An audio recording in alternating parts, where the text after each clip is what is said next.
Ramón González Daer. Abogada Patricia Doria, lo que se describió ayer en juicio, vos representás a Sí. Julio Mendoza. Así mismo. Lo que se describió ayer en juicio, ¿hace justicia con todo lo que sucedió? Efectivamente, siempre en un proceso, en un juicio, probablemente respetando de los varios casos que justamente estábamos mencionando que podemos desconocer, probablemente no tengamos los detalles de todas las situaciones que se pudieron haber dado en el caso concreto, ¿verdad? Como dijo bien ayer el tribunal, y es lo que se probó, 156 causas, ¿verdad? Donde si bien no le tuvimos en el juicio a todos, creo que de alguna manera hay un alto porcentaje de haber descrito correctamente cómo este señor operaba. Entonces, eso nos permite a nosotros entender de que en muchos de los casos que no se fueron, que no se, digamos, revelaron en este juicio personalmente con las víctimas, podemos considerar de que sí se hizo justicia, ¿verdad?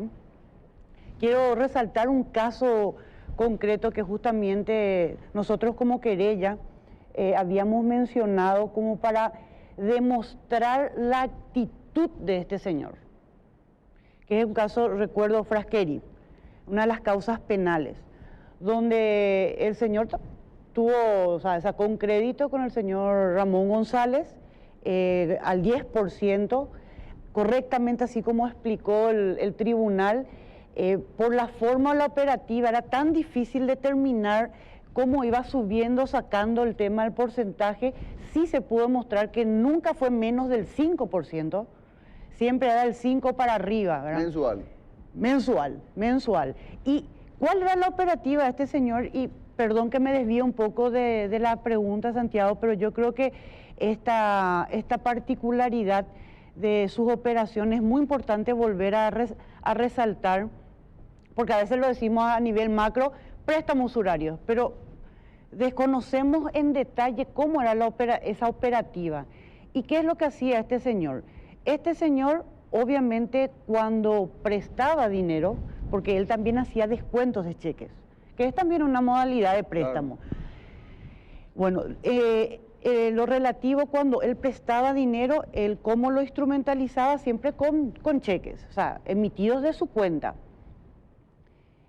Y le exigía ya a la persona, ¿verdad? Cuando le entregaba, porque esto eran plazos de 15 a 20, 60 días, personas que ya venían en una situación que realmente por necesidad, y como esta querella lo dijo en su alegato, el sentido común y la regla de la experiencia nos demuestra a nosotros que nadie acude a un usurero si no necesita. Claro. O sea, si vos no estás en una situación de urgencia donde tengas otra opción, no acudí a un usurero. Y todos somos conscientes de que el usurero te cobra un interés alto. Y en la usura, en el delito de usura, no se le juzga luego a la víctima. Se le juzga al autor que se aprovecha de esa situación en la que está la víctima, ¿verdad? Que eso es muy importante también que se conozca, porque a veces se quiere tergiversar, no, pero la víctima luego sabía las reglas, pero eso no es parámetro de medición para valorar la conducta de usura. ¿Y cómo instrumentalizaba? ¿Cómo lo hacía? Cuando le entregaba el cheque, obviamente él se encargaba de hacer las averiguaciones de la situación de esta persona, si realmente la situación bancaria también de esa persona. Eso se reveló a través de muchos de los medios probatorios. A ella le exigía la entrega de un cheque. Ese cheque ya estaba incluido el capital y ya le ponía el interés, ¿verdad? Llegaban los 15 días y obviamente, y eso era ya por la experiencia que tenía este señor, por supuesto, en estos temas, sabía que la persona a los 15 días no iba a tener capital para devolverle. Porque cuando decimos a un plazo de 15 días, eso implica y significa que a los 15 días el deudor, la víctima, debía ya devolver el capital. Obviamente la persona, ¿quién se recupera a los 15 días? Y eso tampoco la víctima valora al momento, porque eso es algo importante también. Uno tiene que valorar la situación al momento en que se dio la operación. O sea, tenemos que retroceder en el tiempo. Por supuesto que cuando valoramos posteriormente podemos inclusive especular que pudo ser así, pudo ser... No, es valorar al momento en que la persona acude a ese señor, ¿verdad? Llegaba a los 15 días, obviamente no tenía para devolver el capital, entonces le pagaba lo que podía. Él le recibía en concepto de interés. Y al mismo tiempo le tenía que entregar otra vez a Ramón otro cheque en garantía. O sea, las víctimas en cada operativa que hacía con Ramón entregaba 2 cheques. De un día más. Es el mismo esquema de trata de Sí, personas, sí. que uno nunca termina de pagar la deuda. Exactamente. Entonces, ¿qué pasaba?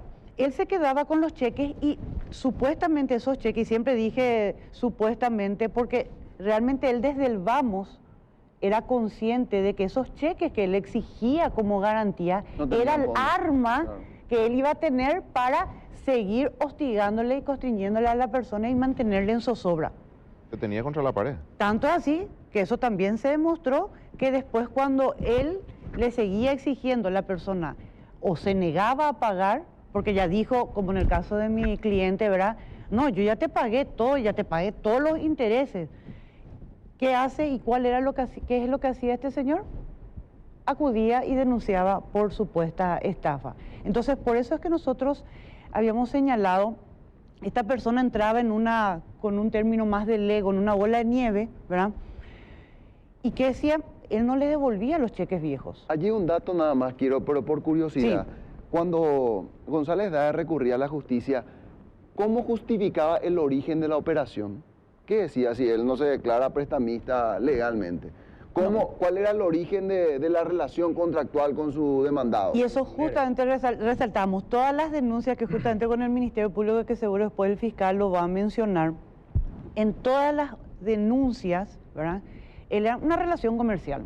Relación Muy comercial. genérica. Relación Genérica. genérica. Muy genérico. Relación comercial, después en algunos casos concretos, y creo que fue en el caso de Azucarera Iturbe y algunos casos específicos donde él se presentaba como apoyando la inversión paraguaya. Por eso es que nosotros en el alegato inicial habíamos hecho, él daba una imagen de que él colaboraba con el apoyo y la inversión. Era un en- benefactor. Benefactor, como lo dijo mismo en su declaración, ¿verdad? Claro. De que realmente él ayudaba a la gente, ¿verdad? Y bueno, entonces, ¿qué hacía este señor? Cuando le pedían cada operativa que renueve esos cheques que la persona entregaba en garantía, él no le devolvía esos cheques. Le pedía que renueve, pero no les entregaba, no les devolvía a la víctima el cheque viejo. Y la excusa siempre era, y eso todos los testigos que vinieron a declarar lo dijeron en una forma uniforme y conteste, que le decían, no, como él tenía varias oficinas en Luque, acá en el centro, no, está en mi casa, no, está en mi oficina dependiendo en el lugar donde se encontraban. Entonces así es que este señor se iba quedando con todos esos cheques.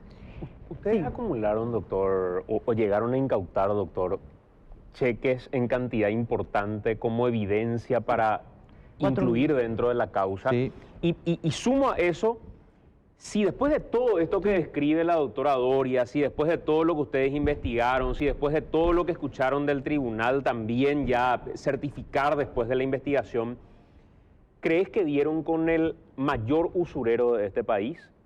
Sí, yo creo que sí, es la conclusión que sacamos, por eso la importancia en cuanto al comiso, por eso la importancia en cuanto a las penas. Nosotros al momento del allanamiento incautamos cerca de casi 5.000 cheques, que evidentemente, como dijo la doctora Doria, estaban como garantía de esos préstamos, eso después se probó.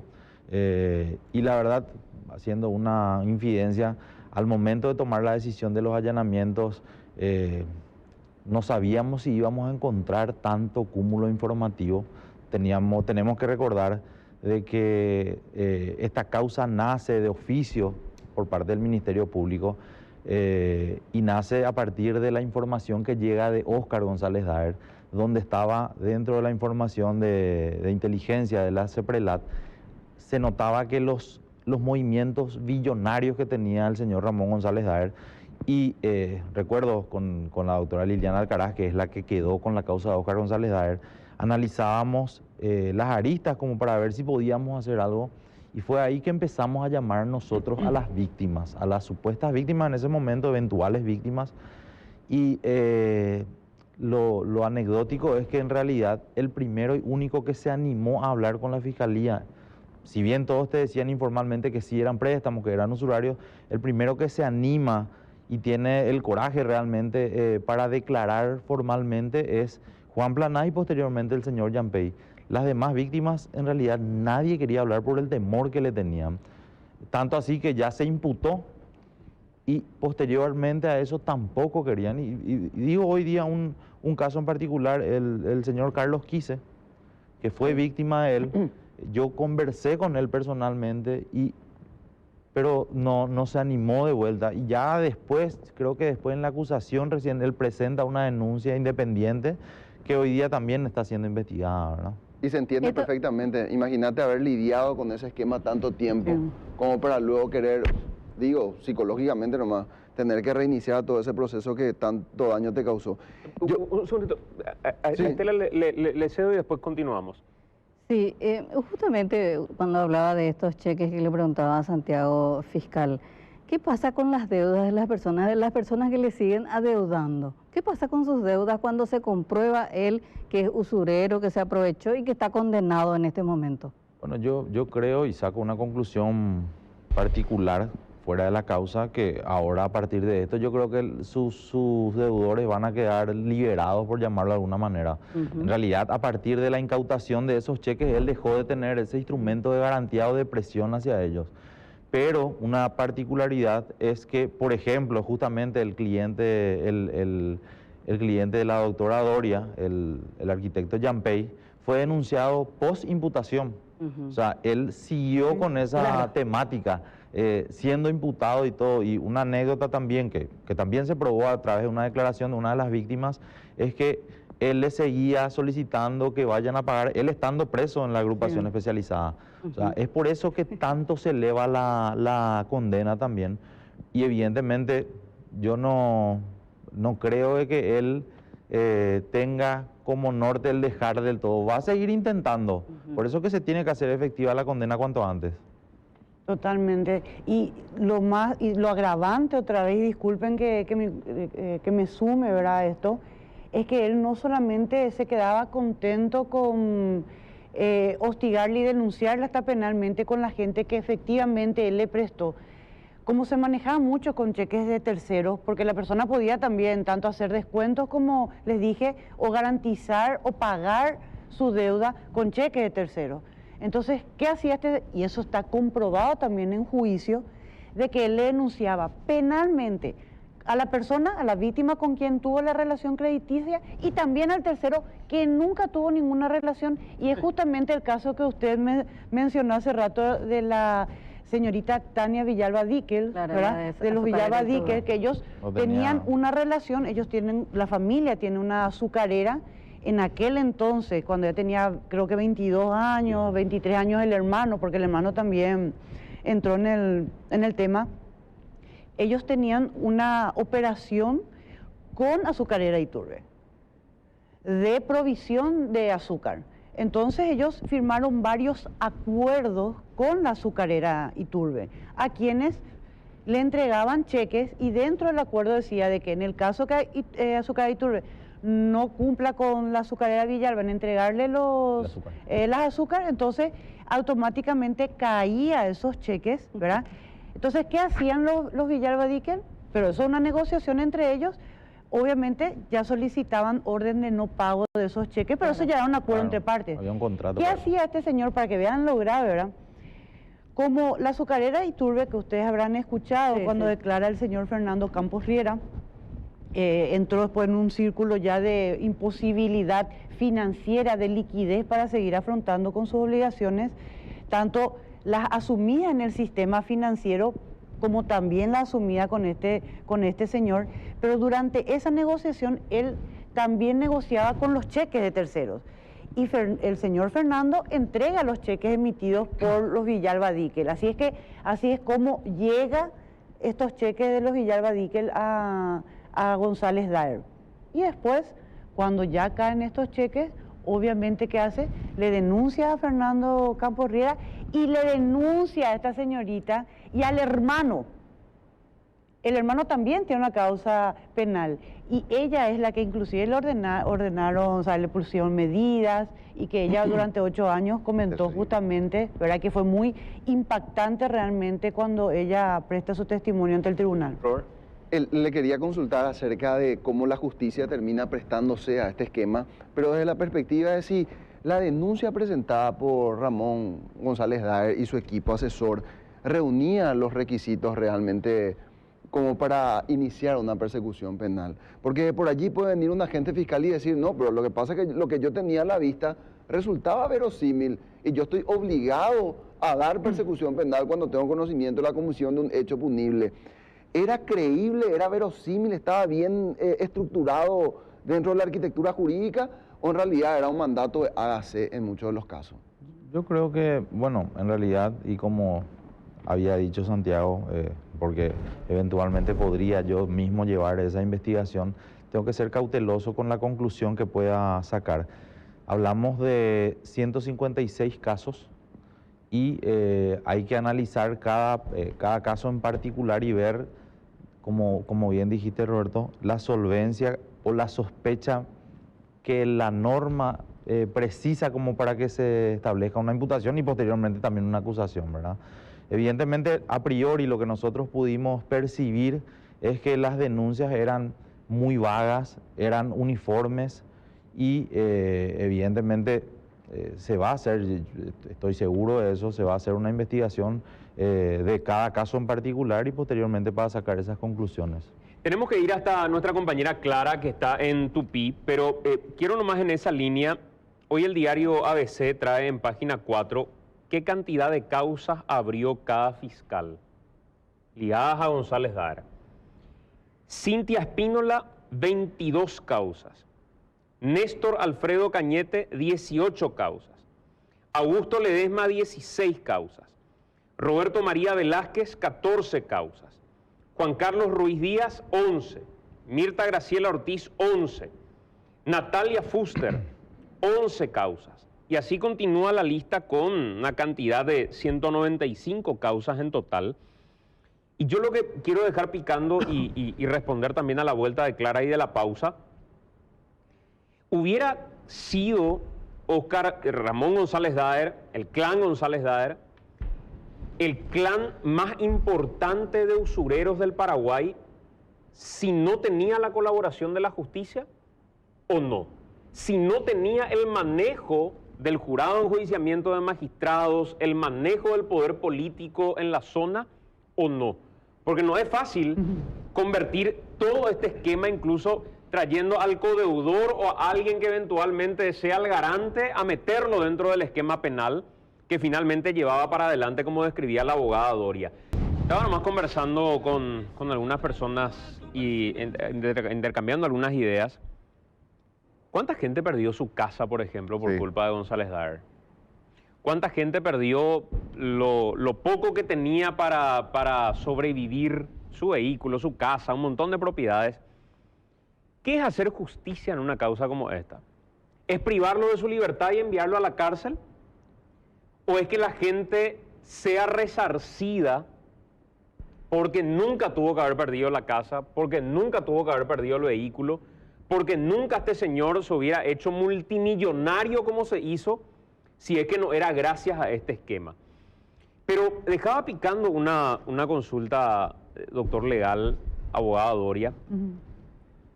¿Hubiera logrado todo lo que logró Ramón González Daer, convertirse en el mayor usurero de este país, si es que no tenía la colaboración del hermano políticamente, judicialmente, desde el jurado de enjuiciamiento de magistrados, de todo el esquema que él manejaba, de intendentes que ponía, de políticos que nombraba?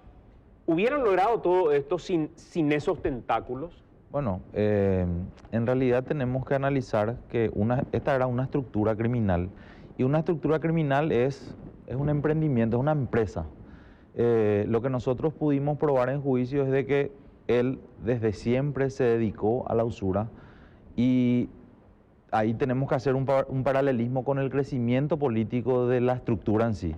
Evidentemente, él ya se dedicaba a esto y ya ganaba mucha plata en épocas pasadas, pero el afianzamiento político que tuvo la estructura hizo de que él ejerza ese poder y pueda, a través de los cargos que ejerció el hermano, sojuzgar y presionar a esas víctimas y conseguir su objetivo. Y ahí volvemos a la esfera de lo que siempre conversamos, la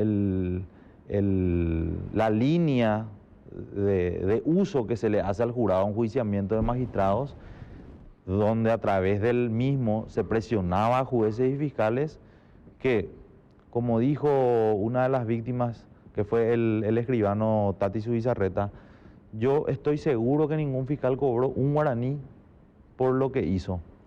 Era la presión a que le quiten el cargo a través del jurado de enjuiciamiento lo que les hacía eventualmente tomar esas decisiones. Entonces, concluyendo, yo creo que sí, igual de todas maneras lo hacían, así como hacen otros usureros, pero no con esa infraestructura y no con ese resultado billonario que ellos consiguieron a través del mismo. En ese mismo contexto, perdón Luis, Sí. porque un poco a eso mismo también apunta mi pregunta.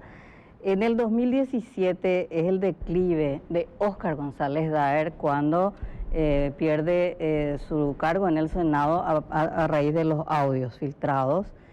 Y aún así él fue reelecto por el cartismo como senador y finalmente renuncia a su cargo también después de todos los escándalos. No pudo sostenerse políticamente.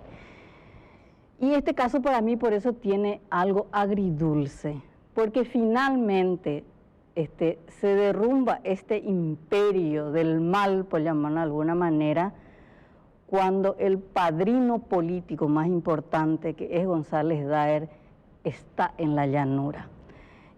O sea, ¿a qué me llega esta conclusión de que el Ministerio Público y el Poder Judicial finalmente pegan cuando alguien poderoso cae en el piso y no en su momento cumbre? Porque de esto se sabía, fiscal, se sabía hace 20, 30 años, se sabía cómo se manejaba la familia González Daer y nadie se animaba. Y yo no le pido a la gente que se anime. Ustedes los fiscales y ustedes los jueces son los que tienen que animarse, no el ciudadano común.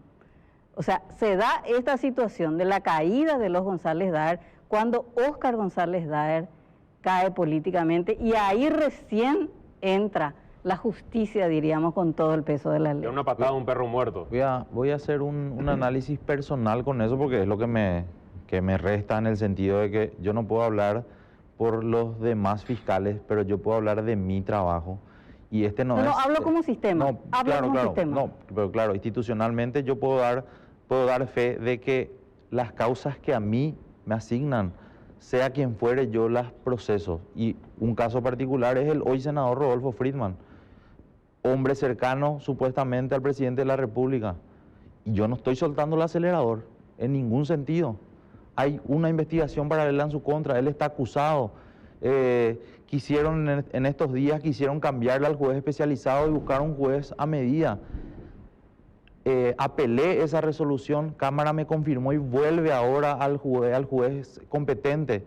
Entonces, este es un ejemplo de que no solamente al que cae nosotros le golpeamos, por lo menos en lo que cabe a mi trabajo, yo voy a trabajar de manera objetiva y voy a hacer la persecución penal a quien fuera. Y tenemos que acá analizar algo también. Si bien la estructura estaba caída, el brazo político, por llamarlo de alguna manera, el hoy condenado Ramón González Daer gozaba de buena salud en cuanto a poder económico, en cuanto a poder político. Él era miembro de la Conmebol, fue presidente de la APF, no es que era el hermano nomás del ex senador. Movía mucha más cantidad de dinero que el hoy fallecido ex senador. Entonces, eso nomás también es una muestra de que sí, es una línea coincidente y que evidentemente se va a sacar esa conclusión. Pero para reforzar nomás un poquitito, sí. Claro, el propio tribunal dice, derivamos a la justicia el caso de, ¿cuánto? 156 causas. O sea, la fiscalía y algunos jueces formaban parte de la banda. Pero tenemos que recordar de que la propia fiscalía es la que lleva esa prueba y a través de eso se analiza esto que hoy se remite. Nosotros como Ministerio Público fuimos los que llevamos esas pruebas. Nosotros fuimos los que leímos esa estructura, lo que dimos lectura a eso. O sea, Pero muchas de estas causas se disparan con los audios que se filtraron también. claro, claro. En realidad, estas causas hay dentro de esas 156 son las que se remiten, hay de varios periodos. Hay más nuevas y hay más viejas también. Evidentemente acá hay que hacer una conclusión también. A partir de la caída del 2017, el transcurrir de esas líneas investigativas cambiaron también. O sea, ya no llamaban a indagatoria, ya no... Fiscal, siguiendo un poco la línea de Estela, quiero plantear un tema que es común en la calle, que se comenta en la calle y que yo mismo quiero tomar como propio. Yo salgo del canal esta mañana, me voy a una casa de cambios, necesito cambiar 100 o 200 dólares para pagar una cuenta, y la casa de cambio me da un montón de requisitos por orden de CEPRELAT. Resulta ser que este hombre estaba moviendo más de 300 millones de dólares. En el sistema financiero legal, no un sistema subterráneo. ¿Qué hizo CEPRELAT en todos estos años sobre las operaciones que hacía el clan González Daer? O los bancos. Sí. O los bancos, calculo, pero en este obligado. caso la responsabilidad en los reportes de operaciones peligrosas recae en CEPRELAT. Bueno, aquí hay que hacer un paréntesis en el sentido de que nosotros tenemos, a partir de esta causa, si bien la causa madre, por llamarla de una manera, fue Óscar González Daer, yo la llamo causa madre de vuelta a la causa Ramón González Daer, porque a partir de ahí surgen varias aristas de investigación. Nosotros mismos, al momento de la acusación, comunicamos 5 causas nuevas, y dentro de esas causas está la causa de Villalba Díquel, por ejemplo, con la arista o con el supuesto de denuncia falsa. Después también hay otras causas que están en investigación de lavado de vuelta, si bien la teoría del caso nuestro fue sostener el lavado únicamente en esta causa como para tratar de conseguir el comiso que sea significativo.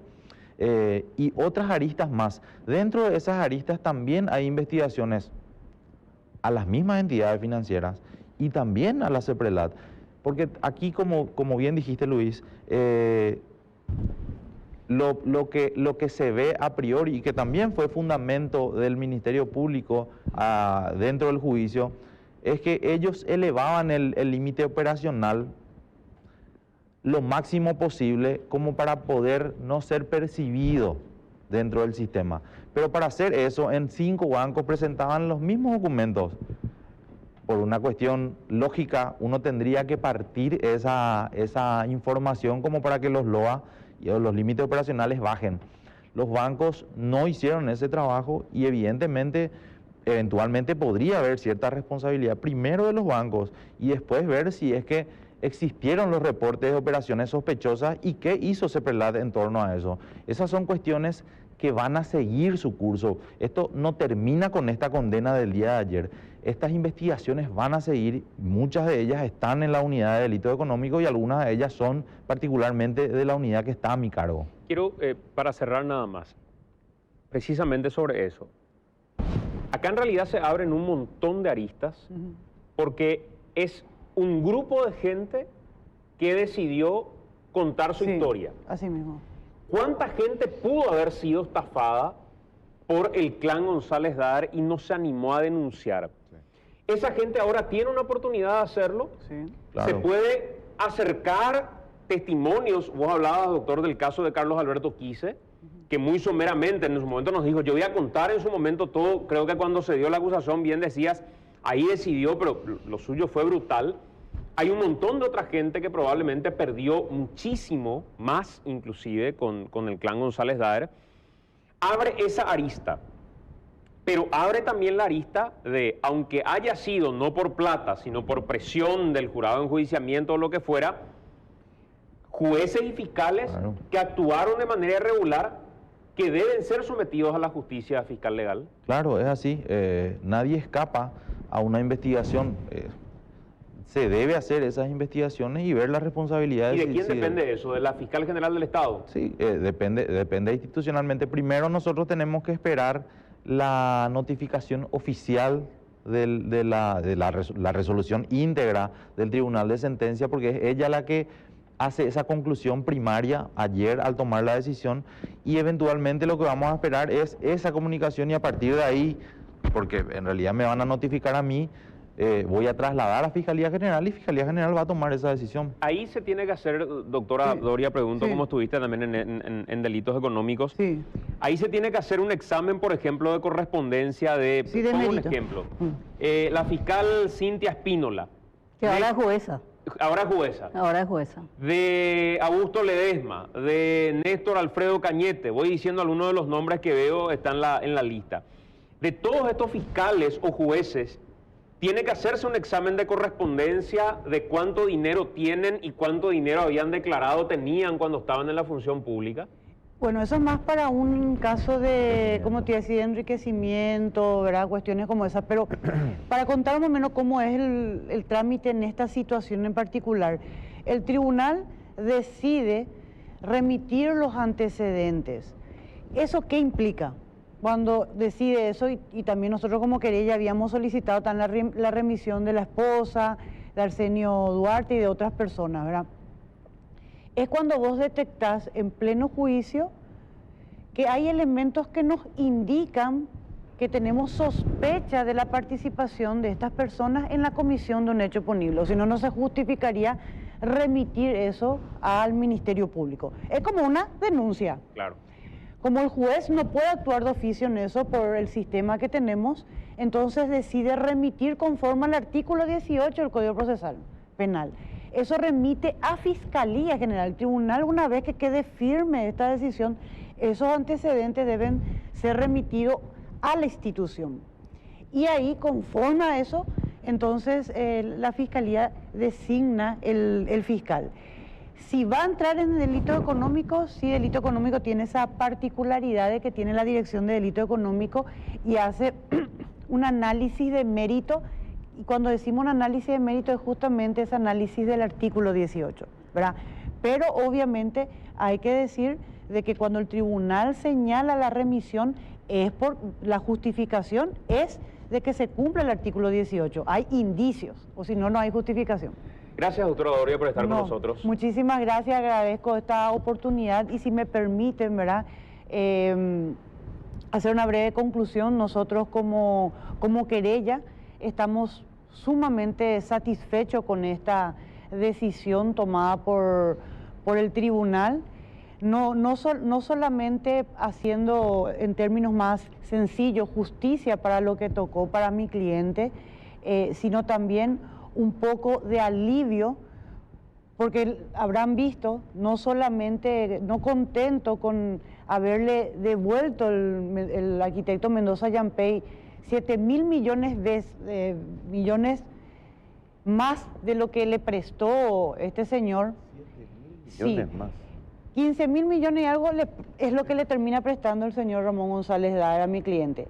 Él le termina pagando 23.000 millones. El señor Ramón se queda con 41 cheques de mi cliente.